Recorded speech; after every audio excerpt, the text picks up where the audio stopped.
قرآن مجید کا 25واں پارہ سورہ حامیم سجدہ ابھی جاری ہے۔ اسی سورہ مبارکہ کی آیت نمبر 51 میں اللہ تبارک و تعالیٰ نے فرمایا کہ جب ہم انسان پر کوئی انعام کرتے ہیں تو وہ منہ پھیر لیتا ہے اور پہلو بچا کر ہم سے دور ہو جاتا ہے، اور جب اس پر کوئی مصیبت آتی ہے تو لمبی چوڑی دعائیں کرنے لگ جاتا ہے۔ یعنی اللہ کی ذات سے وہ خود غرضی اور ذاتی منفعت پر مبنی تعلقات قائم کرتا ہے، مگر اس کے احکام کو فراموش کر دیتا ہے۔ ہمارے ہاں تو یہ رواج بن گیا ہے کہ وہ میٹرک کے طالب علم پیپر شروع ہوتے ہیں تو نمازی ہو جاتے ہیں۔ میٹرک کا بچہ، اس کے ذہن میں یہ بات آتی ہے کہ اب چونکہ پیپر ہیں تو لہذا نماز پڑھو۔ تو اللہ فرماتے ہیں کہ یہ خود غرضی کا رشتہ، یعنی جب میں کوئی نعمت کرتا ہوں، جب اچھا یہ بتائیں کہ زیادہ نماز کب پڑھنی چاہیے؟ زیادہ تو پڑھنی چاہیے جب رزلٹ اچھا آ جائے، شکر کے طور پر۔ لیکن ہم کیا کرتے ہیں، اس وقت بھول جاتے ہیں۔ ایک دوست کے یہاں بیٹا پیدا ہوا تو اس نے 15 من مٹھائی بانٹی، تو اب سوال یہ ہے کہ یہ تو نے لوگوں میں بانٹ دی، اللہ کی بارگاہ میں شکرانے کے بھی 2 نفل پڑھے کہ نہیں پڑھے؟ وہاں بھی تو حاضر ہوا۔ تو اللہ فرماتے ہیں خود غرضی کا رشتہ انسان میرے ساتھ رکھتا ہے۔ پھر مزید بتایا کہ انسان کو تکلیف پہنچنے کے بعد اللہ کوئی رحمت عطا کرے تو وہ اسے انعام الہی سمجھنے کی بجائے اپنا حق سمجھتا ہے۔ تو میں نے محنت کی تھی، مجھے ملنا ہی تھا۔ اگر اللہ کوئی چیز عطا کرتا ہے تو وہ کہتا ہے میری مشقت ہے، میرا حق ہے، معاذ اللہ، اپنا استحقاق سمجھتا ہے اور قیامت کا انکار کرنے لگتا ہے، اور یہ کہتا ہے کہ اگر قیامت آ بھی گئی تو مجھے وہاں بھی یہ سب نعمتیں حاصل ہو جائیں گی۔ اللہ تعالیٰ فرماتا ہے کہ ہم کافروں کو ان کے اعمال بد کا مزہ سخت عذاب کی شکل میں چکھائیں گے۔ اس سے آگے پھر سورہ شورا شروع ہوتی ہے۔ شورا کا معنی مشورہ، شورا کا مطلب ہوتا ہے مشاورت، یعنی قرآن مجید نے پوری ایک سورت کا نام ہی سورہ شورا رکھ دیا ہے۔ آپ کو پتہ ہے نبی پاک صحابہ سے مشورہ کرتے تھے، اور پیچھے آپ پڑھ رہے ہیں کہ کہا محبوب وشاورہم فی الامر، آپ کچھ کاموں میں نا اپنے غلاموں سے مشورہ لے لیا کریں، ان کی عزت میں اضافہ ہوگا۔ تو مشورہ کرنا چاہیے، مشورہ حضور کی سنت ہے۔ اور کئی دفعہ ایسے بھی ہوتا تھا کہ نبی پاک علیہ السلام صحابہ سے مشورہ فرماتے تھے تو حضور کی رائے بعض اوقات کچھ اور ہوتی تھی، صحابہ کی رائے اور ہوتی تھی۔ تو اگر زیادہ صحابہ کی رائے اور ہوتی تو اللہ کے نبی صحابہ کی رائے پہ عمل کرتے۔ یہ بڑی خاص بات ہے۔ حضور کا جو علم ہے نا وہ وحی کے ذریعے ہے، نبی پاک کا علم اللہ کا عطا کردہ۔ حضور نے جنگ احد کے موقع پر صحابہ سے مشورہ کیا۔ حضور نے فرمایا کہ میرا تو ارادہ یہ ہے کہ اندر رہ کے جنگ لڑی جائے، باہر نہ جایا جائے۔ تو کچھ صحابہ کہنے لگے کہ نہیں حضور کافر سمجھیں گے، ڈر گئے۔ تو ہم نے بدر میں ان کو بھگا دیا تھا جب 313 تھے، تو اب تو ہم 1000 کے قریب ہیں، باہر جا کے لڑیں گے۔ تو نبی پاک نے فرمایا ٹھیک ہے جیسے تمہارا مشورہ۔ باہر گئے، پھر اس جنگ میں نقصان ہوا، تکلیف ہوئی، لیکن کہیں یہ حوالہ نہیں ملتا کہ حضور نے فرمایا میں نے تمہیں کہا تھا نا نہیں باہر جانا، یہ حوالہ نہیں ملتا۔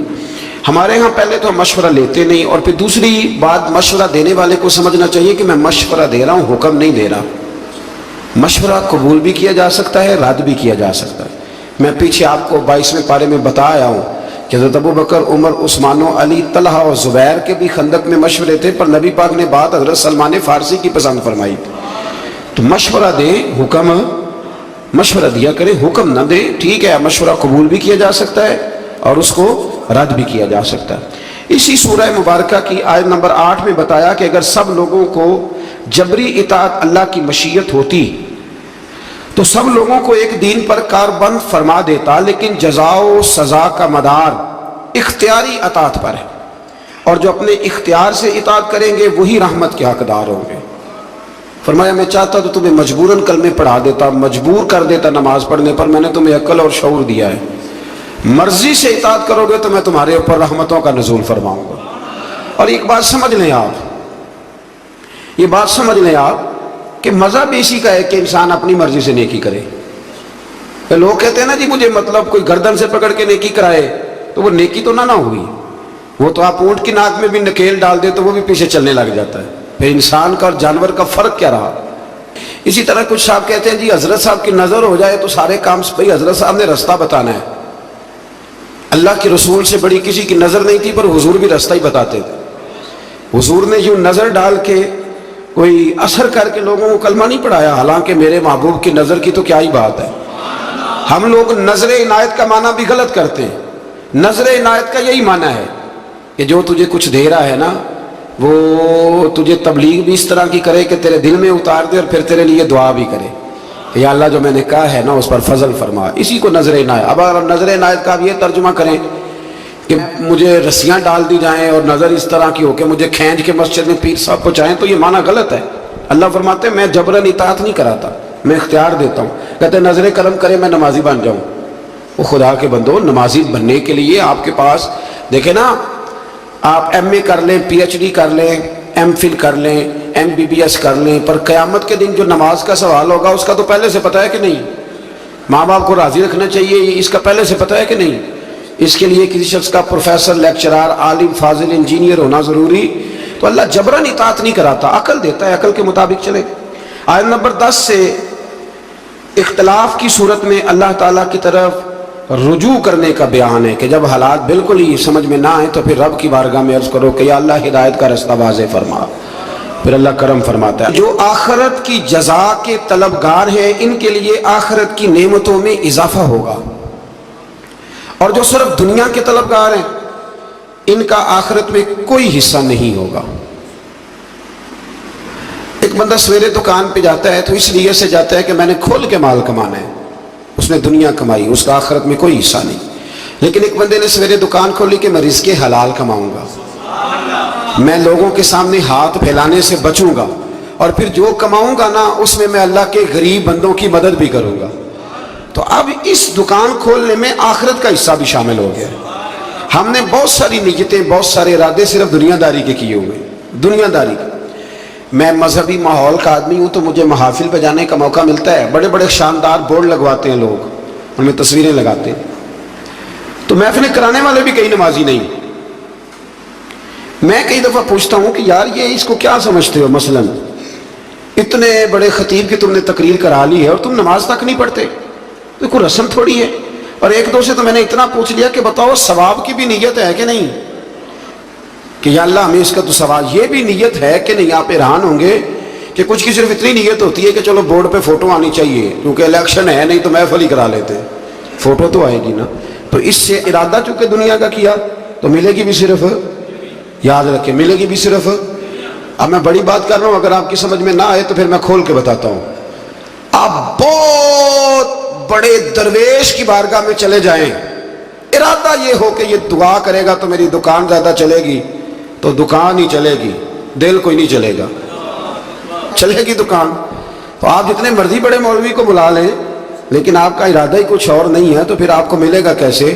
بڑی دفعہ پہلے میں کہہ چکا ہوں، پھر دہراتا ہوں کہ خیرات لینی ہو تو پیالہ تو سیدھا ہونا چاہیے نا، تو کوئی پیالہ ہی سیدھا نہ کرے۔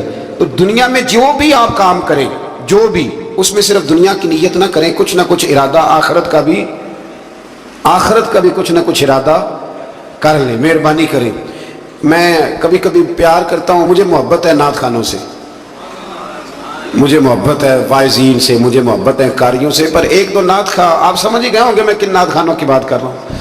ایک دو نعت خواں سے میں نے کہا ایک دو محفل میں کہ کوئی ایک دو محفل مفت بھی پڑھو، مرنا بھی جے، کوئی کام آخرت کے لیے بھی کر لو، دنیا سے بھی جانا ہے، مطلب ہر محفل جو ہے وہ تم نے اس کا ریٹ رکھا ہوا ہے، ایک دو فری بھی کر لو، چلو دنیا سے بھی جانا ہے۔ اور یہ کتنا ظلم ہے کہ بندہ دین کا نام بھی لے تو دنیا اکٹھی کرنے کے لیے، دین کا نام لے تو دنیا جمع کرنے کے، اس سے باہر آئیں۔ میں کہا کرتا ہوں کہ اور بڑے تماشے ہیں پیسے جمع کرنے کے اور بندے جمع کرنے کے، دین کا نام لے کے تو نہ یہ کام کرو، وہ تو اللہ نے وعدہ کیا ہے ویسے ہی اپنے فضل سے عطا فرما دیتا ہے۔ تو پھر آیت نمبر 23 میں فرمایا کہ محبوب آپ کہہ دیں قُلْ لَا أَسْأَلُكُمْ عَلَيْهِ أَجْرًا۔ یہ ذرا تھوڑی زیادہ توجہ سے سنیں۔ نبی پاک صلی اللہ علیہ وسلم کے نا بہت زیادہ اخراجات تھے، گھر میں 11 ازواج ہیں، حضور صلی اللہ تعالیٰ علیہ وسلم 9 تو ایک وقت میں رہتی تھی، اور صاحبزادیاں ہیں، خرچے ہیں، مہمان بڑے آتے ہیں۔ یہ آستانوں پہ علماء اور مشائخ کے پاس کبھی صرف آپ چائے پانی کا خرچہ ہی شمار کر لینا کتنا ہوتا ہے، اور آپ جس کو نہیں پلائیں گے وہ کہے گا کہ اخلاق ہی کوئی نہیں۔ بھائی اخلاق کے ساتھ جیب کی بھی تو ضرورت ہوتی ہے نا۔ تو صحابہ نے نا پلٹ کر دیکھا یہ نبی پاک علیہ السلام کے اخراجات زیادہ ہیں اور آمدن کوئی نہیں. حضور اعلان نبوت سے پہلے تجارت فرماتے تھے. اور یہ جو دین کا کام ہوتا ہے نا, یہ دین کا کام کرتے ہوئے اگر آپ کسی کو کہیں نا ساتھ کچھ اور بھی کر, تو ممکن نہیں رہتا. اس لیے نبی پاک صلی اللہ تعالی علیہ وسلم سے ہی یہ سلسلہ رہا کہ سرور کائنات علیہ الصلوۃ والسلام نے پھر کاروبار چھوڑ دیا اور حضور صرف دین کی بات کرتے. صحابہ نے جب یہ ملاحظہ کیا تو اب انہوں نے نا ایک دن بیٹھ کے مشورہ کیا, یار عجیب بات نہیں, جو جاتا ہے حضور کے دروازے سے خالی نہیں آتا, لیکن بظاہر آمدن کوئی نہیں. ایک پروگرام بنایا کہ تھوڑے تھوڑے پیسے نا ہر مہینے جمع کریں گے, ہر مہینے, اور حضور کی بارگاہ میں نذرانہ پیش کریں گے.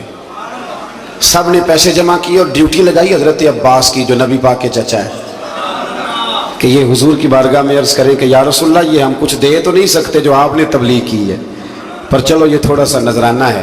حضرت عباس لے کے گئے, حضور کی بارگاہ میں پیش کیا. محبوب نے کیا فرمانا تھا, رب نے قرآن ہی نازل فرما دیا.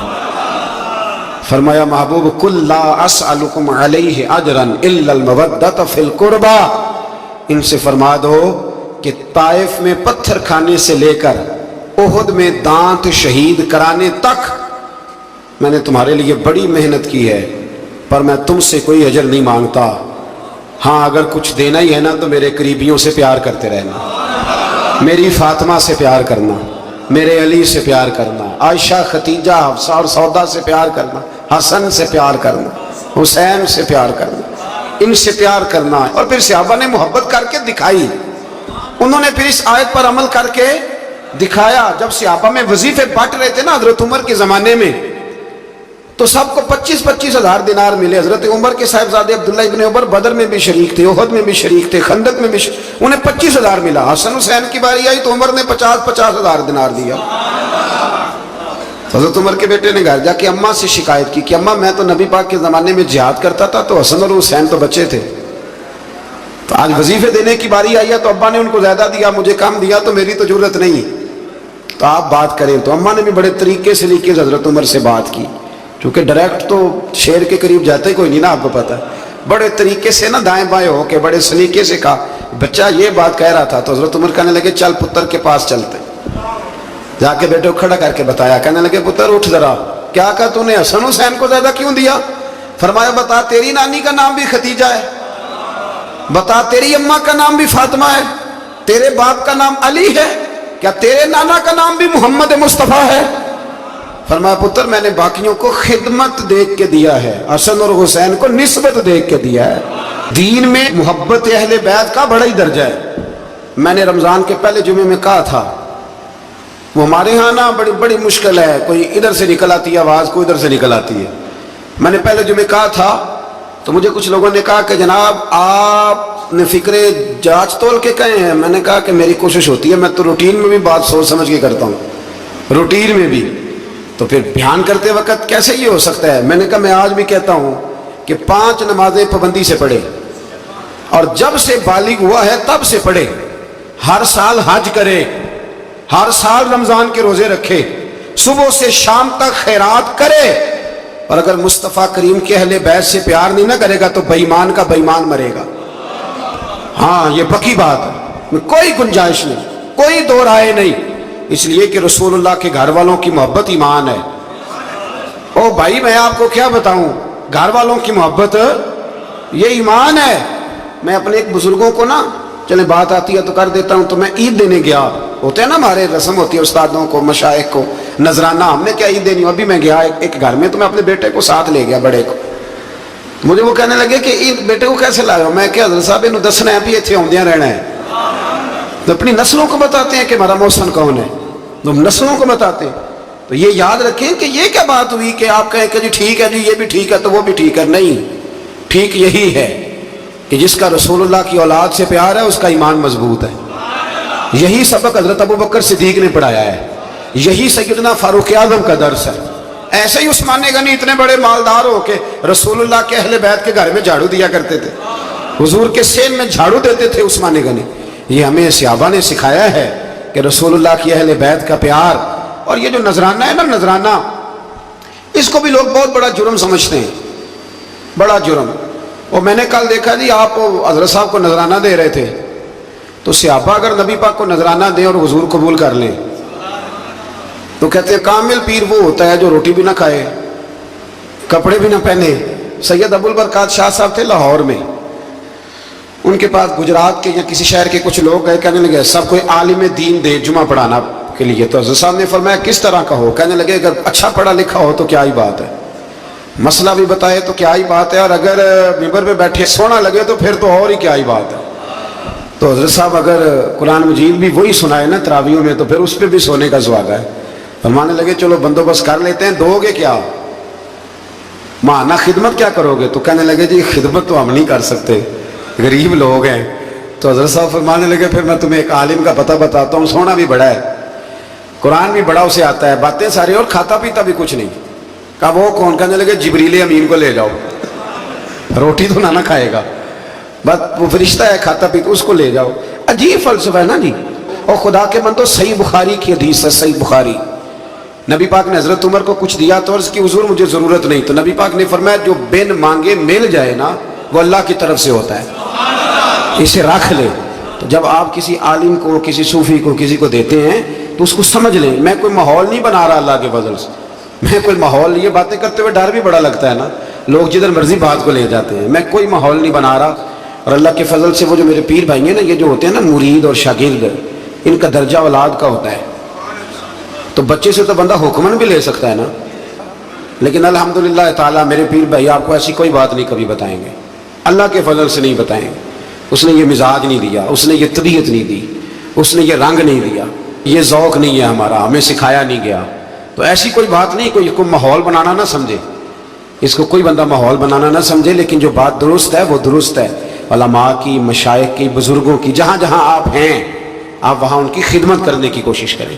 اللہ کے بندے کو اللہ کا بندہ سمجھ کے جب خدمت کرتے ہیں تو اللہ راضی ہوتا ہے, اللہ اس سے راضی ہوتا ہے. اللہ توفیق عطا فرمائے. اس سے آگے چلتے ہیں. آیت نمبر 27 میں بتایا, یہ سورہ شورا کی آیت نمبر 27 میں, اس میں جو مضمون ہے وہ بڑا شاندار ہے. غریب بندے ذرا توجہ سے سنے گی آیت, غریب بندے سنے اللہ کریم کیا فرماتے ہیں. آیت نمبر 27 میں فرمایا وَلَوْ بَسَطَ اللَّهُ الرِّزْقَ لِعِبَادِهِ لَبَغَوْا فِي الْأَرْضِ, فرمایا اگر اللہ کشادہ کر دیتا تمام بندوں کا رزق, سب کو زیادہ روزی دے دیتا تو زمین میں وہ سرکشی کرنے لگ جاتے.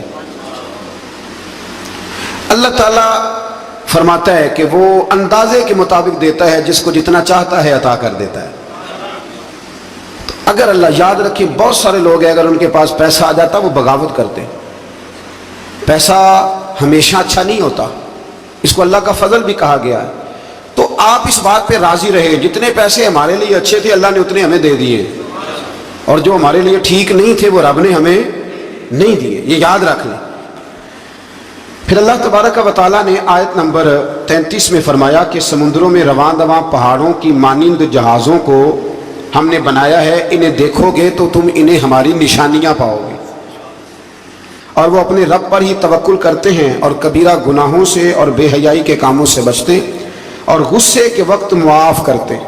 وہی اللہ فرما رہا ہے کہ اس کے بندوں کی شان یہ ہے کہ معافی کب دیتے ہیں؟ غصہ کرنے کے بعد معافی مانگنے کی بات نہیں ہو رہی, غصے کے وقت وہ معاف کرتے. اور فرمایا اللہ تعالیٰ کے حکم کو قبول کرتے اور نمازوں کو قائم کرتے. مزید بتایا کہ مسلمانوں کے معاملات باہمی مشاورت سے طے ہوتے ہیں, اور برائی کا بدلہ اس جیسی برائی سے, یعنی عدل کا تقاضا ہے, لیکن جس نے اپنے قصوروار کو معاف کر دیا. اگر برائی کا بدلہ کوئی برائی سے دے گا تو یہ بھی عدل کا تقاضا ہے, بدلہ لینے کی اجازت ہے. کسی نے آپ کو برا کہا تو آپ نے برا کہہ دیا, اجازت ہے, لیکن فرمایا اگر معاف کرو گے تو پھر تمہارا اجر اللہ کے ذمہ ہے. حضرت ابوبکر صدیق بیٹھے تھے تو ایک شخص آپ کو برا بھلا کہہ رہا تھا, آپ خاموشی سے بیٹھے رہے, اس نے بڑا ہی کہا تو ایک جملہ حضرت ابوبکر صدیق نے بھی کہہ دیا. جب حضرت ابوبکر صدیق بولے تو حضور اٹھ کے چل پڑے.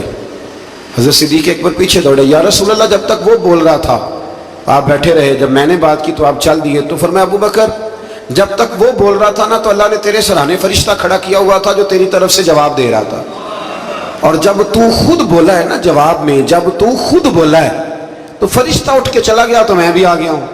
تو یہ بہتر نہیں کہ فرشتے ہی جواب دیں, تو ہمیں کیا ضرورت پڑی ہے. لیکن ہم اللہ خیر کرے, او ہو